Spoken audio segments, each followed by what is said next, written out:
Hi hello నమస్తే. ఈరోజు సినీ మాధుర్యం కార్యక్రమంలో సినీ ప్రపంచానికి ఒక వరంలా దొరికిన ఒక హీరోయిన్ గురించి మన టాపిక్. ఆ హీరోయిన్ పేరు శ్రీలీల. ఆమె తెలుగు మరియు కన్నడ సినిమాల్లో పనిచేసే భారతీయ నటి. శ్రీలీల 2001 జూన్ 14వ తేదీన డెట్రాయిట్, మిచిగాన్, యుఎస్లో తెలుగు మాట్లాడే కుటుంబంలో జన్మించింది. ఆమె తల్లి స్వర్ణలత. బెంగళూరులో పెరిగారు. ఆమె తల్లి బెంగళూరులో గైనకాలజిస్ట్.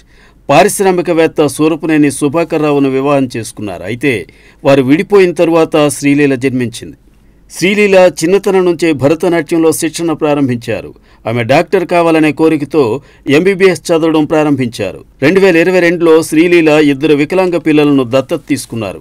అప్పటికామె ఎంబీబీఎస్ చివరి సంవత్సరంలో ఉంది. అయితే నటనపై మక్కువ బాగా ఉండేది. 2019లో ఆమె కిస్లో నటించారు. తెలుగు చిత్రసీమలో పరిచయాలు ఉన్నప్పటికీ బెంగళూరులో పెరిగినందువల్ల కన్నడ భాషా చిత్రాల్లోనే తన కెరియర్ను స్టార్ట్ చేయాలని నిర్ణయించుకున్నట్టు శ్రీలీల చెప్పారు. కిస్ చిత్రం విడుదలై బాక్సాఫీస్ వద్ద ఘన విజయం సాధించింది. అందులో ఆమె నటనను చూసి పత్రికలు ప్రశంసలు కురిపించాయి. ఆ తరువాత రవితేజ ప్రక్కన ధమాకాలో నటించింది. ఆ చిత్రం బాక్సాఫీస్ వద్ద విజయం సాధించింది. బాలకృష్ణతో భగవంత్ కేసరిలో నటించింది. ఈ చిత్రం బాక్సాఫీస్ వద్ద విజయం సాధించి అత్యధిక వసూళ్లు సాధించిన తెలుగు చిత్రాల్లో ఒకటిగా నిలిచింది.